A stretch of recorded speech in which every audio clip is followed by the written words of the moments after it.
teman-teman, kembali lagi bersama saya di channel Mr. Hodut yang membahas tentang kuliner, travel, and hobi.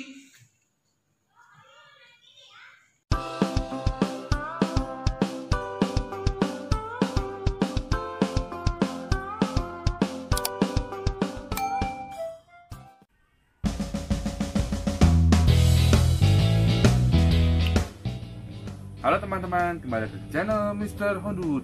Yo. Nah, di video kali ini Mr. Hodut mau melanjutkan tentang pertanyaan Q&A-nya Mr. Hodut, teman-teman. Nah, ada 10 pertanyaan lagi teman-teman yang harus dijawab sama Mr. Hodut. Semoga pertanyaan teman-teman bisa terjawab ya teman-teman ya. Nah, pertanyaan yang ke-11 nih teman-teman, atau pertanyaan yang ke-1 di video ini. Penyakit yang paling umum dialami hamster apa saja? Penyakit yang paling umum dialami oleh hamster itu biasanya penyakit ekor basah teman-teman. Karena kenapa? Karena si hamsternya itu sembelit dan jadi ibaratnya diare kebuang-buang terus teman-teman. Jadi si ekornya basah. Nah, penyebab penyakit ekor basah kenapa? Ya teman-teman bisa cek di video yang ini ya teman-teman ya. Nah itu ya teman-teman. Terus nextnya teman-teman ya. Pertanyaan yang kedua teman-teman. Apakah hamster dapat menularkan penyakit kepada manusia? Pengalamannya Mr. Hodut selama ini belum pernah menularkan penyakit hamster ke manusia. Dan kalau manusia ke hamster juga belum pernah menularkan. Karena kenapa? Ketika Mr. Hodut kalau flu sedang membersihkan hamster, ya cuma dibersihin doang, udah gitu tanpa menyentuh-nyentuh si hamsternya. Dan si hamsternya pun ketika sakit, Mr. Hodut pegang pun dia tidak menularkan ke Mr. Hodut. Jadi menurut pengalaman yang Mr. Hodut belum pernah hamster menularkan penyakit ke manusia dan manusia menularkan penyakit ke hamster. Tapi kalau teman-teman punya pengalaman yang lain bisa tulis di kolom komentar. Oke teman-teman. Nah selanjutnya teman-teman ya, pertanyaan yang ketiga teman-teman. Dapatkah menyatukan hamster yang sudah melahirkan dengan hamster jantan? Tergantung hamster jantannya ya teman-teman ya. Jadi kalau pengalamannya Mr. Hodut, ada beberapa hamster jantan yang bisa ketika hamster betinanya melahirkan disatukan atau si hamster jantannya gak dikeluarin teman-teman. Dengan ciri-ciri seperti ini teman-teman, si hamster jantan itu tidak mengganggu hamster betina yang sedang menyusui anak-anaknya. Nah kalau itu bisa, ya berarti hamster jantannya nggak usah dipisahin, gak apa-apa, bisa. Nah itu pengalamannya Mr. Hodut. Tapi kalau hamster jantannya mengganggu si betinanya, ya kalau bisa dipisahkan langsung teman-teman. Jadi supaya si hamster betinanya itu menyusuinya dengan tenang teman-teman. Nah itu menurut pengalamannya Mr. Hodut teman-teman ya.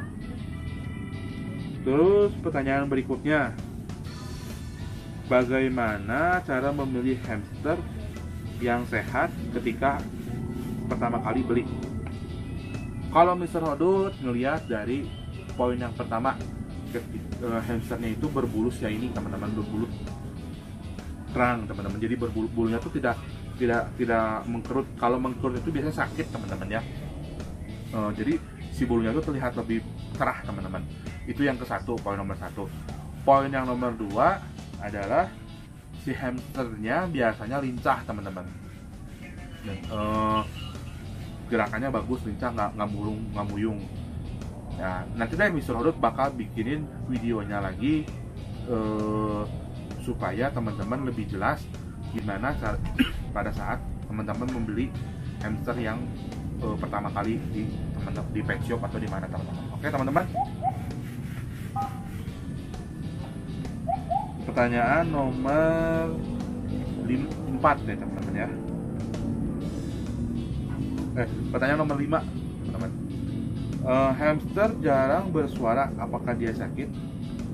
Enggak teman-teman, pertanyaan jawabannya. Kenapa jawabannya enggak? Karena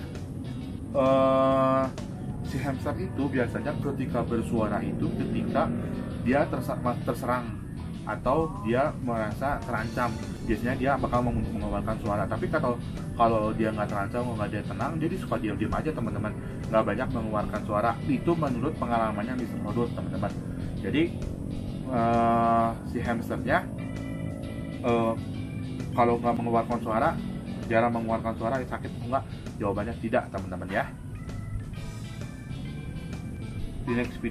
Di next pertanyaannya lagi, pertanyaan nomor 6 teman-teman. Jika pergi keluar kota, hamster tahan berapa hari untuk tidak makan? Menurut pengalamannya Mr. Hodut, pada pergi keluar kota kira-kira sekitar 3 harian lah teman-teman, 3 hari atau 4 hari, Mr. Hodut lupa. Pengalaman sekitar segituan, 4 hari lah atau 3 hari yang ya teman-teman ya. Nah itu tuh masih kuat teman-teman.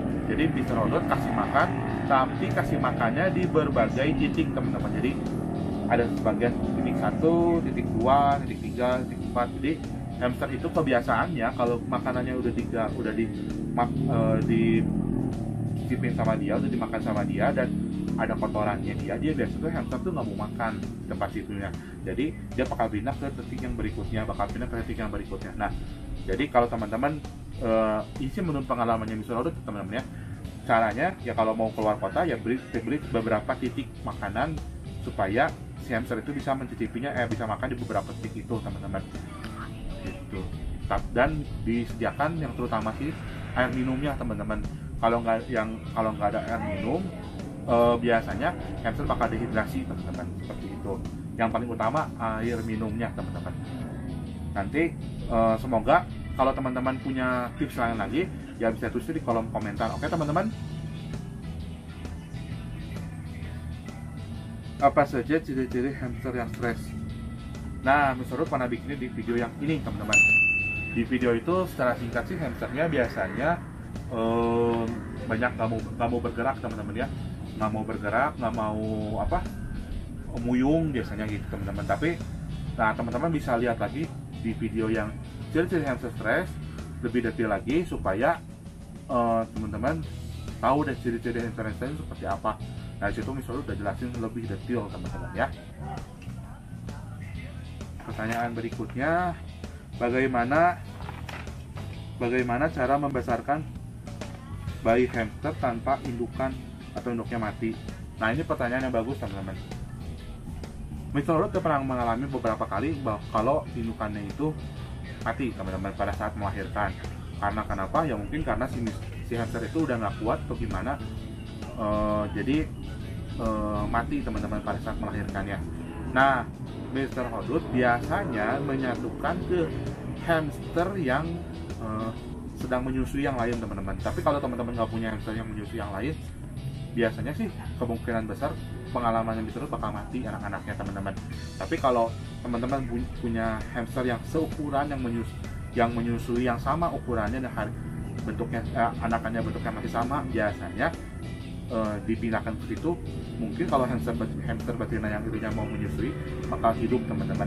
Dan memindahkannya tidak menggunakan tangan teman-teman, ingat, tidak menggunakan tangan. Jadi menggunakan yang namanya sendok atau menggunakan yang namanya apapun lah teman-teman. Jadi biar supaya si baunya hamster itu tidak tercampur dengan baunya kita atau baunya manusia. Tapi hamster betinanya tidak mau mengenali hamster yang anaknya itu teman-teman, bahwa itu adalah hamster teman-teman.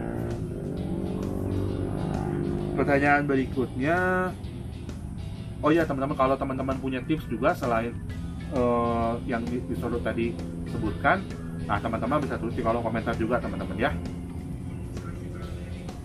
Dan berikutnya pertanyaan yang ke-9, hamster dapat diberikan sayuran dan buah-buahan gak ya? Kalau menurut Mr. Hodut, pengalaman Mr. Hodut bisa teman-teman ya. Tapi ada beberapa makanan yang bisa dan makanan yang tidak bisa. Nah teman-teman bisa cek juga di video yang ini teman-teman nih. Di situ udah jelasin sama Mr. Hodut makanan apa aja yang bisa dimakan sama hamster dan makanan apa saja yang tidak bisa dimakan oleh hamster.